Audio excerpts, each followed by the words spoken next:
अस्सलाम वालेकुम नाज़रीन, मैं हूं ज़ैन अली। नाज़रीन कराम, आज की वीडियो बड़ी इंपॉर्टेंट है।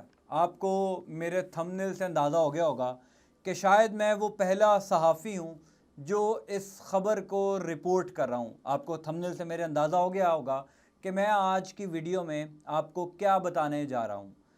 नाज़रीन, हम जो सहाफ़ी लोग हैं, ज़ाहिर है वो कोशिश करते हैं कि उनको ख़बर कहीं ना कहीं से मिले और उनकी मुलाकातें कई ऐसे लोगों से हों जो उनको ख़बर दे सकते हैं। नवाज़ शरीफ साहब, मुझे याद है जब जेल के अंदर थे तब भी कई सहाफ़ियों ने नवाज़ शरीफ साहब से जेल में मुलाकात की थी और उसके बाद कई ख़बरें आई थी। अब साद रिजवी साहब, जो तहरीक लब्बैक पाकिस्तान के अमीर, जो जेल में इस वक्त मौजूद हैं, कोट लखपत जेल में, मैंने काफ़ी दिन से कोशिश कर रहा था कि किसी तरीके से उन तक कोई रसाई हासिल की जाए और उनसे मुलाकात की जाए। अब ज़ाहिर है कि मैं कोट एंड कोट अपना सोर्स आपको नहीं बता सकता, लेकिन आज मैंने अपने इस मकसद में मैं कामयाब हुआ और किसी हमारे दोस्त भाई ने हमारी मुलाकात जो है वो अरेंज करवाई और मैं कोट लखपत जेल आज गया। अब मामला ये था कि ज़ाहिर है कि जो साद रिजवी साहब पर इल्ज़ामात लगे हुए हैं, उन इल्ज़ामात को देखते हुए साद रिजवी साहब से मुलाकात करना कोई इतना आसान नहीं है। हुकूमत की तरफ से कोई पाबंदी नहीं है, लेकिन कानूनन जो है वो उनसे मुलाकात करना आसान नहीं है। लेकिन ये याद रखना है कि कानून हर कैदी को इजाज़त देता है कि वो जिसको चाहे मिल सकता है। अब साद रिजवी साहब भी इस बात के गवाह हैं और जिन लोगों ने, जिन सोर्स ने मेरी मुलाकात करवाई या जो सोर्स मुझे कोट लखपत जेल लेकर गए, वो भी इस बात के गवाह हैं कि हमारी मुख्तसर आज एक मुलाकात हुई। जिस जगह पर मुलाकात हुई, यानी कोट लखपत जेल के जिस कमरे में मुलाकात हुई, वो मैं आपको नहीं बता सकता। लेकिन असल बात यह है, इस सबसे ज़्यादा इम्पॉर्टेंट ये है कि ख़बर क्या है, मामलात क्या हैं, साद रिजवी साहब से किन उमूर पर गुफ्तगू हुई है, ये सबसे इम्पॉर्टेंट है। देखिए, बड़ा मुख्तसर टाइम था मेरे पास भी और ज़ाहिर है जिन्होंने ये मुलाकात अरेंज करवाई थी उन्होंने भी मुझे पहले बड़ा मुख्तसर टाइम दिया था। तो जो मुख्तसर मैं उनसे गुफ्तगू कर सका हूँ वो जानना ज़रूरी है। पहली बात तो ये है नाज़रीन कराम कि साद रिजवी साहब से मेरी पहली मुलाकात हुई आज। मैं इससे पहले कभी साद रिजवी साहब से मुलाकात मैंने नहीं की, लेकिन आज की मुलाकात में मैं इस नतीजे पर ज़रूर पहुँचा हूँ कि साद रिजवी साहब एक सियासी समझ बूझ रखने वाली शख्सियत है। 2018 में मैंने अल्लामा मौलाना खादिम हुसैन रिजवी मरहूम का एक इंटरव्यू किया था। उस टाइम मैं वक्त टीवी में था, नवाए वक्त ग्रुप में। जब इलेक्शन हुआ तो उसके फ़ौरन बाद मैंने अल्लामा साहब का इंटरव्यू किया और जो उनकी मस्जिद है, यानी जहाँ पे उनकी रिहाइशगाह भी है, वहाँ पर ये इंटरव्यू हुआ था। पीर एजाज़ अशरफ़ी साहब भी गवाह हैं इस चीज़ के, मैंने उनका वहाँ पर इंटरव्यू किया था और वो इंटरव्यू भी अभी आपको यूट्यूब या कहीं पर भी मिल जाएगा। वक्त टीवी ने वो इंटरव्यू पब्लिश भी किया था।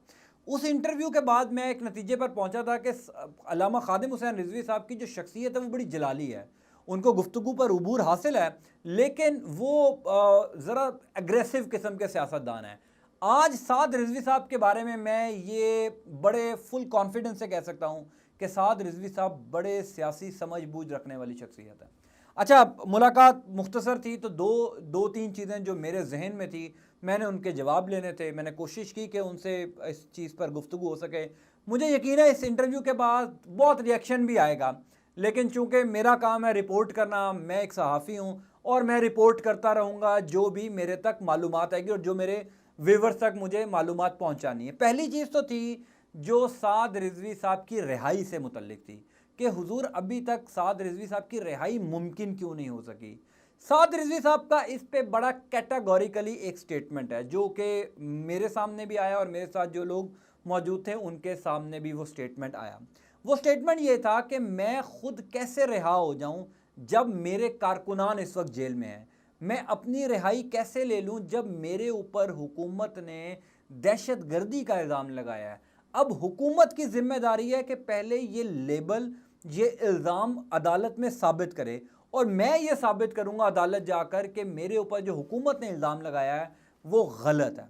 तो इस वजह से मुझे ये ऑफ़र हुई थी कि मैं अपनी रिहाई करवा लूँ, यानी जो डील हो रही थी हुकूमत और तहरीक लब्बैक के दरमियान, मैं इस दौरान अब ख़ुद रिहा हो जाऊँ, लेकिन मैंने अपने कारकुनान को भी देखना है। मेरे कारकुनान इस वक्त जेल में हैं, मैं ख़ुद रिहाई नहीं ले सकता। दूसरी चीज़ जो इम्पोर्टेंट थी जो उनसे मैंने डिस्कस की वो था फ्रांस के सफ़ीर की मुल्क बदरी। साद रिजवी साहब ने बड़ा कैटेगोरिकली मुझे ये कहा कि हम फ्रांस के सफ़ीर की मुल्क बदरी से एक कदम भी पीछे नहीं हटेंगे। उसकी वजह उनका ये कहना था कि इस वक्त मुल्क में एक ही मजहबी जमात है जो तहफ़्फ़ुज़ नामूस रिसालत के लिए सड़कों पर आई है। हमने मारें भी खाई हैं, लाठियाँ भी खाई हैं, हुकूमत की सख्तियाँ भी बर्दाश्त की हैं, लेकिन हम अपने मौक़िफ़ पर डटे हुए। लेकिन इसमें एक बड़ी इंपॉर्टेंट बात थी, वो इम्पॉर्टेंट बात ये थी कि उन्होंने, उनके बकौल जो उन्होंने मुझे कहा कि हमारा लॉन्ग मार्च का कोई इरादा नहीं था।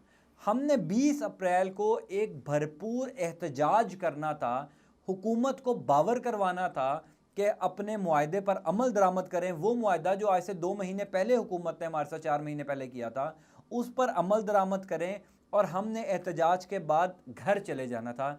लॉन्ग मार्च का फ़िलहाल इरादा नहीं था। हुकूमत को गलत रिपोर्ट पेश की गई कि शायद तहरीक लब्बैक लॉन्ग मार्च कर रही है, सड़कों पर आ रही है, इस वजह से मेरी भी गिरफ्तारी अमल में आई, तहरीक लब्बैक को बैन किया गया और ये सारा अमल जो हुआ। उन्होंने कहा कि हम चाहते थे हुकूमत पर दबाव डाला जाए, लेकिन हम आज भी अपने मौक़िफ़ पर खड़े हुए हैं। हम आज भी ये चाहते हैं कि फ़्रांस के सफ़ीर को मुल्क बदर किया जाए।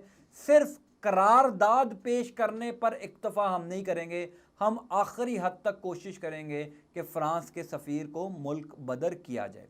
तीसरा नाज़रीन कराम इम्पॉर्टेंट मामला था मेरे पास उनसे डिस्कस करने वाला, जो साद रिजवी साहब के 2 ख़त आए हैं उस पर। चूँकि जो हमारे साथ, मेरे साथ कुछ लोग मौजूद थे जिन्होंने मुलाकात अरेंज भी करवाई थी, वो भी इस चीज़ के गवाह हैं कि उस पर उन्होंने बड़ा मुस्कुरा कर मुझे जवाब दिया। मैंने कहा कि मुझे सिर्फ साद भाई ये बता दें कि वो जो 2 ख़त आपके आए जिसको हुकूमत की जानिब से सबसे पहले शेयर किया गया, सिर्फ ये बता दें कि वो ख़त आपके थे, और अगर आपके थे तो आपकी मजलिस शुरा ने उन खतूत को क्यों नहीं माना।